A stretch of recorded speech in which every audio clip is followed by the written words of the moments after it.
Hi, this is Chuck at Lazarus Recovery Podcast at the junction of faith and recovery. And this is a new episode. And what I want to talk to about today is a continuation of the whole thought about the junction of faith and recovery. I've talked a little bit about difficulties of each, the deficits. But what I would like to talk tonight is about the possibilities. I'm not a positive person necessarily, but I want to talk about the possibilities of both. And that's sort of what I want to do. I want you to understand what could go right. But in order to do that, you have to go and look at not the weaknesses, but the strengths and how those could be used to improve both. Because I think that, the best possible world is the fact that, the faith arm uses and learns from the recovery arm. And the recovery arm is open-minded about the faith arm. So it can find options in their whole journey to faith. So that's what I'd like to do.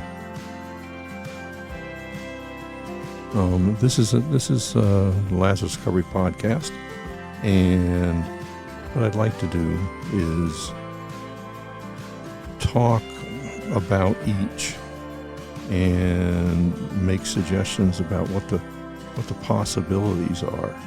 Well, what's possible with each? How could both live with each other and coexist, but also to figure out, take processes of both, incorporate them to improve their work, and also to learn how to coexist in the same thing without hurting each other and trashing each other.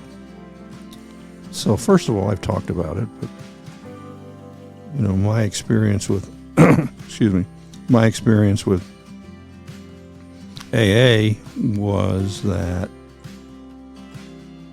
after I got saved, after I became a Christian and was active in church, I found that it's like I joined a different family, and I was sort of told to keep that part of my life quiet.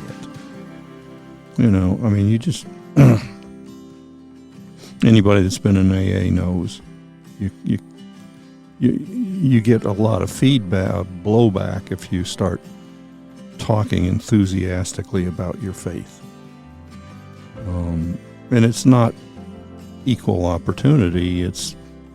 You can talk about just about anything else, and it's tolerated. When you talk about Jesus, there's an awful lot of blowback. I understand why, but it's not at all fair or reasonable.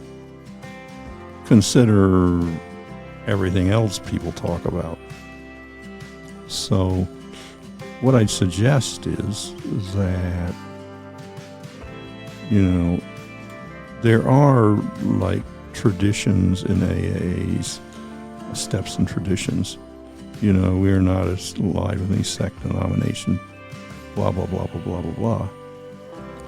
But it does not say that we are hostile towards other sects, denominations, blah, blah, blah.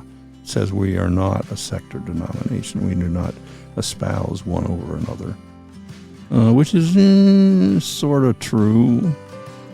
But I think that, that part of the foundation needs to be reinforced so that it's understood that a person can talk about their faith within certain boundaries. Perhaps not like a friend complained where CR came in and put their leadership on the leadership table of a AA meeting. That was obviously completely out of bounds. But, AA should be able to say that we are not opposed or we do not denigrate, belief. We'd prefer you stick to the directions, what happened, what it's like now, and blah, blah, blah, blah, blah. But in a case of Christianity, many times you get shot down if you talk about your experience. I understand why, but it's not fair. And the result of that is that, I know for me, I went looking for an AA recovery experience that allowed me to talk about my faith. And hence, inevitably you go to places like Celebrate Recovery or something like that. It's a trade-off. But that's why people go do that. And the problem with that for AA is you lose a lot of really good people. You lose a lot of things. Now maybe AA says, good riddance. Like we don't want those religious people here. They can have rules about no proselytizing and stuff like that. But, that all that talent goes to places like CR, where they're free to talk about their faith. They're free to express, the thing that they've experienced in faith.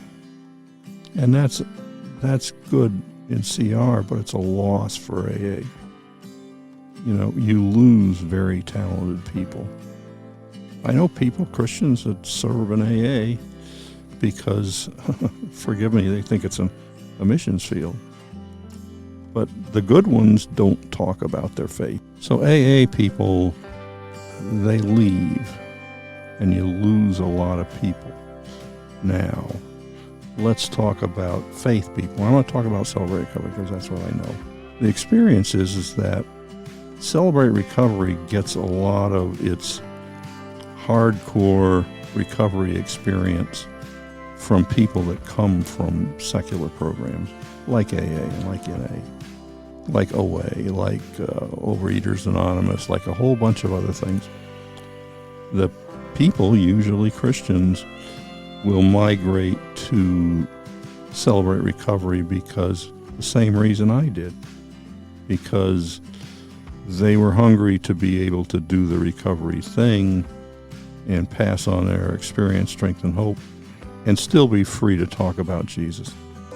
And so the CR that I'm in, many of the leaders that started with the group 4 or 5 years ago, are people who have been in secular programs.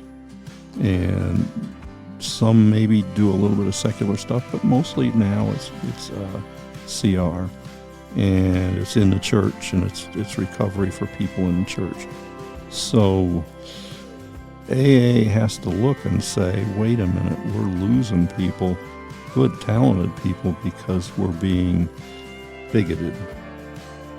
We don't want the Jesus thing. So I'd suggest to AA that they say, hey, come up with ground rules. I think Christians would stand ground rules. We don't actively proselytize, but we can talk about Jesus. It is what it is. You got to live with it. So I think that AA would do well to come up with some sort of tradition. We do not endorse and support blah, blah, blah, blah, blah, but neither do we damp it down. This is a spiritual program, and there should be no bias against one spiritual approach from another. So that's a balance that I would suggest to go into AA, an improvement that they come up with a tradition that allows expression but curbs the worst inclinations of Christians to do stupid things. That would just simply be a modification of traditions so that there's a little bit more room for all that stuff. That's what I think would be a good idea. AA could solve a problem and not have a talent drain to churches and stuff like that, because they lose a lot of very, very good people that way. Okay, now let's go to the problems that come from churches. It's, they run into a jam because of identification themselves with everybody else. They come into a jam because of the identification with all the myriad of, and I think that it would be good for churches to make it clear that they are non-political. It's not going to be easy because the problem these days is that the politics has infected the very theology.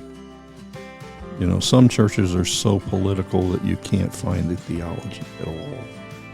So you end up with people in AA and regular secular recovery that wouldn't touch any church or any Jesus with a 10-foot pole because they look like they're Nazis. They look like they're rigid. They look like they're Taliban.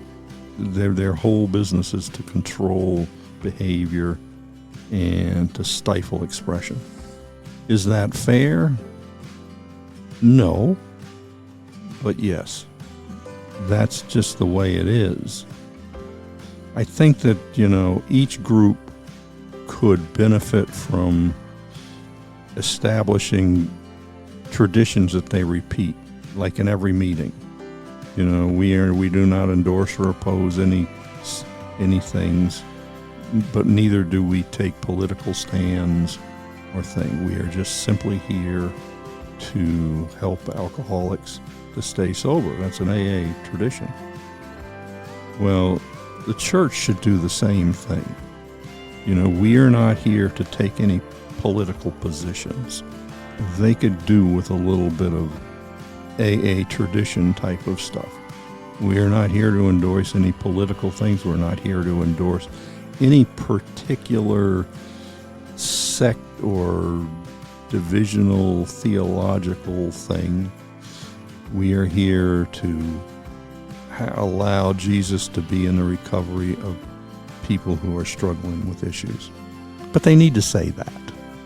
They need to say that. And I don't think they're willing to say that.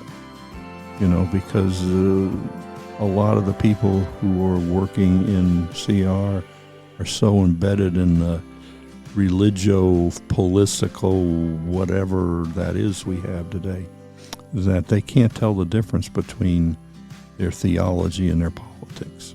That creates a problem. So I think that churches and CRs and stuff like that really need to say something at the beginning that, they say, we are not affiliated with any political organization or political stand. We are apolitical. Our only goal is to help anyone to recover from the effects of, controlling behaviors and things like that, whatever CR wants to say. We are obviously not discouraging Christianity, but neither are we making a requirement that somebody comes to CR and professes Christ, which is something they're not willing to do. They're pretty much make it mandatory that you, in some form or another, profess Christ. And I think that's foolish. I think that's stupid. It's foolish. It's, again, sort of misplaced missionary zeal, is foolish. The whole obsession with a sinner's prayer and instant salvation makes things very, very difficult. So that I think is a change that could be made to make obvious that there's no requirement of a profession of faith in Jesus to come to meetings nor to participate in meetings. Now, they will probably say, maybe without saying it, that in order to be staff at CR, you need to profess Christ. That's their loss. I get why. They want to protect the integrity of the brand. Sometimes the brand isn't worth protecting, but they want to do that. So that would be my suggestion, that they clean their positions up a little bit, and they get a little bit better at explaining what they mean by salvation, and they get a little cleaner about their understanding about recovery. So, I guess what I'm saying is that both areas need to be clearer about their boundaries and clearer with their people about their boundaries. Now, a final thing to both recovery and church-type based things. I think that they should have at least some sort of moral statement about what they believe, which is going to be a real problem. At least let people know what they're getting into. We support this, we don't support that. We accept this, but we don't support this. We are not opposed to people coming here, but you need to be a professing Christian to be in leadership on staff. Okay, maybe okay. I think it's not wise, because what you're trying to do is you're trying to get people to feel free to talk openly about their stuff. And then in the next breath, you're saying these ideas and statements and feelings and practices are unacceptable here. Okay, AA and NA, basically, they say the major thing is don't drink, don't use, and go to meetings. That's do that and you're good here. Smart move. In other words, they're saying we're not going to be theological police, and we're not going to get in the middle of all the theological things, and we're definitely not going to get political. We're not going to get into political game. And we're not going to judge you by whatever you say. You're not going to get messed over because of what you say. That's smart. And generally speaking, we're not going to be judgmental about things. I think for AA and NA, I think that there is a real need to lay down some spiritual behavioral boundaries. Robbing, stealing, especially policing inside the fellowships, having something to say. We do not approve, nor will we condone, harassing behavior from members or visitors on people who are coming to the program. They're just going to have to make it clear that some of the practices that are not unfamiliar in the halls need to be spoken against. Everybody knows. It's generally accepted that this is disapproved of, but nobody ever says, you never hear at the end of the meeting, don't do this. If you are doing this and we know about it, we will ask you to leave. If you are harassing or doing stuff that we know, you're doing, the leadership of the group is going to come and tell you not to come to the group anymore. I think that'll slow things down a little bit, protect the vulnerable who come to the meetings, that they won't have an experience of them being A, harassed, and B, manipulated and preyed upon by predators. I think that's necessary for AA and NA to try to curb the predatory behavior of their members. Oh my God, that's moral, blah, blah, blah, blah, blah.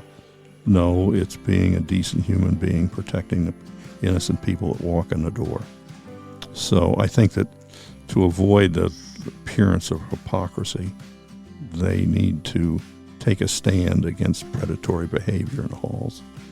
It's, they've taken a stand in the last 20, 30 years against profanity.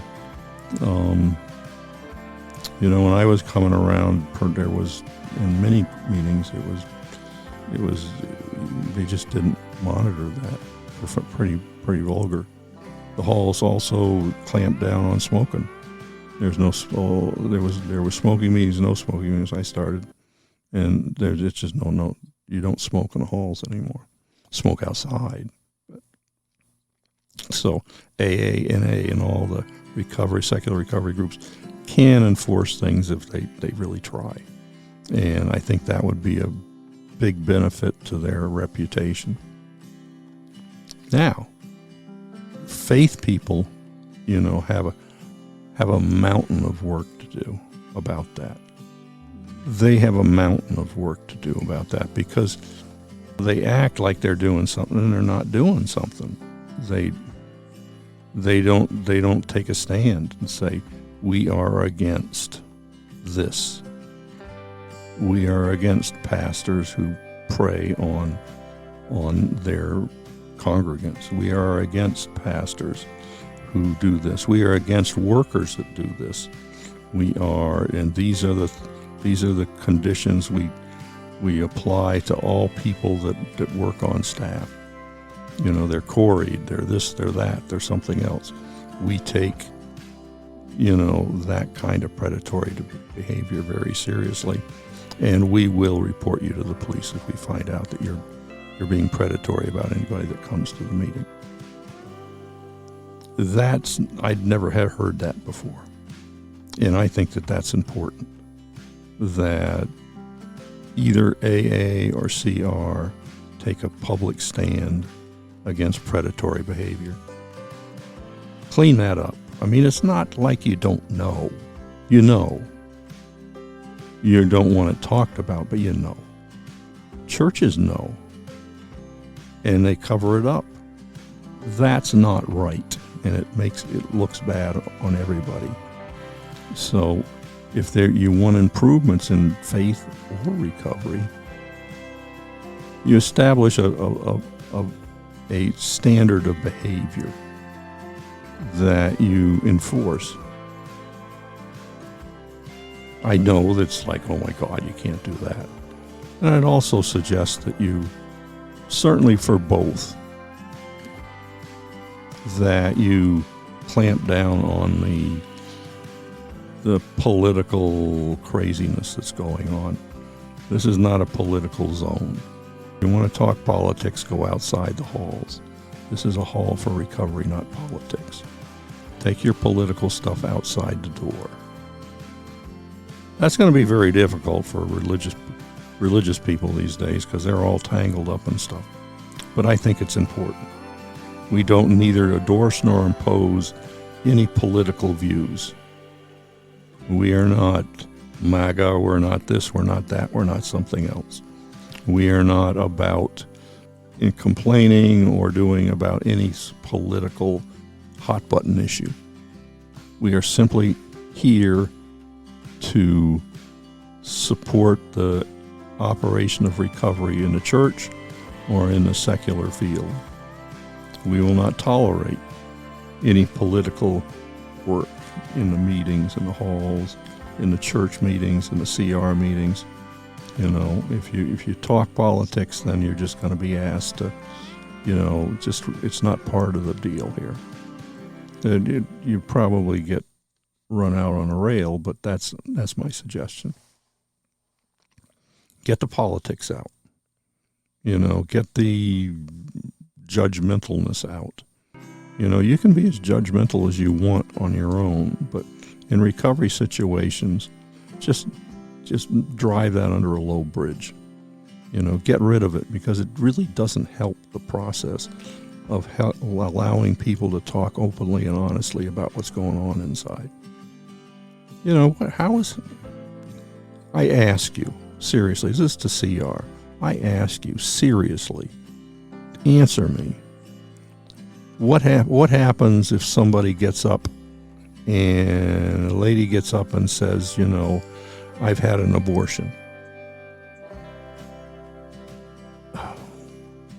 Or, of a million, no, it's going to be just like, that would be the stupidest move on the planet.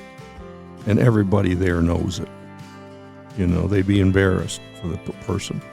You stupid person, this is no place to talk about that. These people are not open to that. What does that say about CR? What does a person who's struggling with sexual identity and all that other stuff, do they have an open forum to work their stuff out there? No, of course not. Everybody knows that. Everybody knows, at least they should know, the conditions, the boundaries. And what I'm saying is that in recovery, you need to make it as easy as possible to share your internal stuff without any result that's difficult or bad. That's what I think. That's what I think you need to do. And that would be a benefit to both faith and recovery. To codify and repeat in every meeting, that we have political views, we have theological views, but our purpose here is to make it an open and honest discussion about what's going on in your life. We're not here to change your opinions. We're here to allow you to speak your truth and try to work that out with yourself. AA and NA do that much better. The church is terrible about that. Anybody, you have to know before you go into CR what's allowed and what's not allowed. You'd have to be a moron to talk in CR, talk about to trying to decide whether to get an abortion. That'd be moronic. That would be any sponsor to say, hey, just leave that one alone. Talk to somebody else, because there's no good gain there. I mean, it's pretty much what you're going to get. Adultery, I've been blah blah blah blah blah blah blah blah blah blah blah blah blah blah blah blah, harassing people, beating people up, theft, and all that other stuff. You can talk about that in AA and NA a little bit. You're smart and wise and don't want to get yourself incriminated, but the game in CR is to look as holy as possible. And, denial ain't a river in Egypt. So what I'm saying is that CR needs to say it's okay place to talk about stuff. It's an okay place to talk about stuff. In CR, it's not an okay place to talk about stuff. It's not okay. I mean, if you think it's okay, you're a moron. Because you got to follow the rules in CR. In CR, you can't talk about the church. It's against the rules to talk about the church. That's foolish, because it's not about protecting the organization of the church. It's about protecting the emotional viability of the people who come there. And I think CR needs to say that. They say the same thing every meeting. They read from a script every meeting, just like AA does.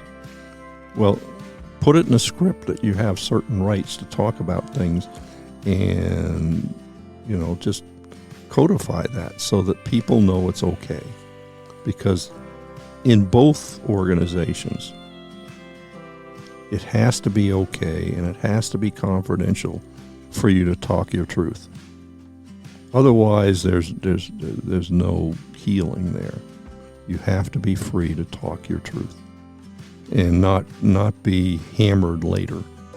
That requires changes on everybody's part, structural changes. And that's sort of what I'm doing, saying, hey, you all got to change. And you got to say it. You can't just sort of say, whisper, yeah, we're it's okay to do this. No, you got to get up. Just like at AA, they read the same thing over and over again. And CR reads the same thing over and over again. Well, some of that reading over and over again has to be permissions to do and talk about stuff. And also reminders that, no, we don't endorse predatory behavior. Reminders. Just a reminder to people. NA and AA need to do that especially. It's like, hey, if you're doing this, you're not doing this with our permission. If we find out you're doing this, then we will make it known to people that, can do something about this. We protect our people. We protect our women that come to these meetings. We protect our men that come to these meetings. We will not tolerate predatory behavior on vulnerable people. Period. The end. And we will prosecute if we have to. In other words, you're not welcome. Change your behavior. That's moralistic, I know, but it's what needs to happen in AA and NA, stuff like that. And the church needs to make a stand that we don't approve, nor will we endorse, nor will we hide or cover up bad behavior by leaders. It's unacceptable, and remind everybody every meeting, no, you don't do this. It's embarrassing that you have to do this, but it's necessary because, what happens, nobody says anything, nobody does anything. That's where you get, especially in NA and AA, you get the inevitable one or two predatory people. It's not a question of, oh my God, I went to 50 meetings and course of 20 years of sobriety, I ran into this one guy that was doing it. No, it's not that way. If you go to any meeting or you talk to people, there's always somebody, yeah, he does that in varying degrees. Yeah, he does it. It's not very pretty, but he does that. That should be intolerable. That should be something that is not accepted. Because if you can outlaw smoking, you can put the hammer down on predatory behavior. I can't use the term. It's vulgar. Can't use the term. But everybody that's in an AA knows what I'm talking about. You just simply pass the word, no. And then you pass the word to the people that are doing it, no. It's not going to, it's just not going to happen. If you continue to do that, you're not coming in the halls. And we're going to pass the word, and you're not going to go into any halls. By the way, it's become unacceptable in AA and NA to do that kind of stuff. We're cleaning that up. Women, men, boys are going to be safe in these halls, and we are taking responsibility for that. As should church people. You do not have to worry about people being predatory with you here. If you have a problem, say something. Come to us, tell us, and we will take action. Same with politics. You do not have to list the politics here. If they want politics, they can go outside in the parking lot and get a sign. But inside the doors of the church, inside of CR, we don't talk about politics. We don't bring controversy into the halls. It's about staying sober, staying clean, staying abstinent, whatever our thing is, that it's about faith and recovery here. That's my suggestion. That would change everything. It would change everything in every place. It would make everything more open and honest and ability to work well. Just say something at the beginning. Set standards. It's not against recovery to set standards. Say, I'm not going to, drunks and addicts don't accept anything, but that doesn't mean it's good for them. It doesn't mean that, if they want to get better, they can listen to a certain standard of good behavior. If they don't want it, then that's okay, fine. They don't want it. They don't want it, that's fine. That's okay, that's cool. But they have to understand that that's the standard in the halls, and that people are going to be watching and they're going to take action. That'll clean up a lot, and it'll take away a lot of damage. People that are brand new are not going to get taken advantage of. The Spirit will be there to do miracles because you're taking care of the most vulnerable of you. Trust me. If you allow predatory behavior to happen, the healing power of God's just not going to be there. He's not going to subsidize that. And you have to answer for it later, because none of this goes unwatched. God sees. He knows. Trust me, He knows what happens, and He's going to have a talk later. And it's not going to be a pretty talk. So, this happened, and this happened. What did you do to prevent this? You observed and talked about it. Oh, yeah, I know him. He's you watch out. What'd you do? AA, Celebrate Recovery, whatever. What'd you do? Did you protect people that were vulnerable, or you just do nothing because it was politically incorrect? It's not about politics. It's about taking care and protecting vulnerable people.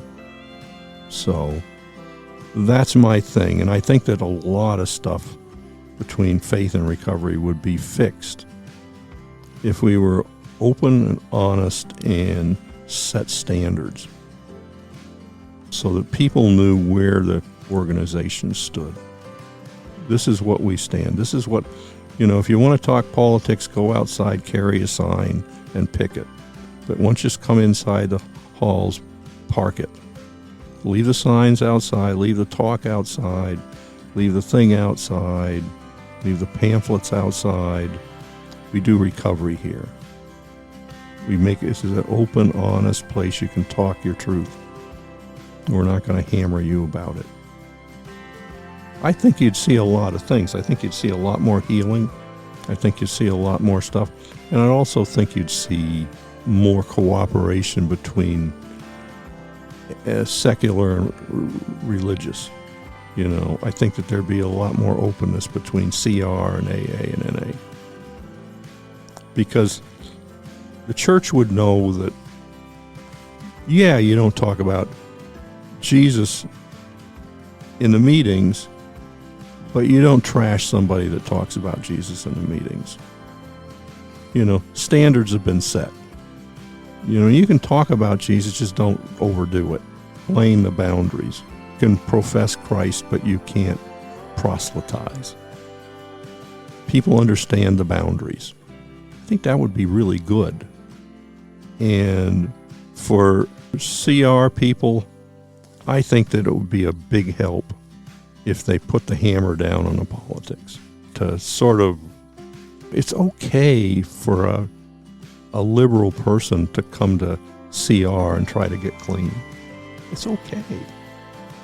And they should be free within certain boundaries to talk about that. They can say, hey, I go to such and such a church, and oh my God, you're woke, and you're that. No, just park it. It's about getting better. It's about recovery. Park the church today would benefit immensely by just parking the politics at the door. Take all your theories and all your stuff and all the rubbish and just leave it at the door. If you come for recovery, come for recovery. Don't push all the politics. I think that would help an awful lot. It would simplify and focus people on recovery, on healing and being honest and open. Don't be moralistic about it. You can say Jesus this and that and biblical this and that, but for goodness sakes, be patient and open and honest with people. That's what AA in its best is. Open and honest and loving and caring. So that's my take on this particular thing. It's improvements that would help both. Open it up and take a stand against behavior that is just unacceptable. Take a stand against gratuitous political rubbish. Park all the politics and the bumper stickers in a parking lot and just come into recovery or into CR and talk about recovery stuff. Don't talk about your politics. Don't talk about your morality, except to say, these things you can't do this here. This is not where we want you to do this stuff. That's what I think.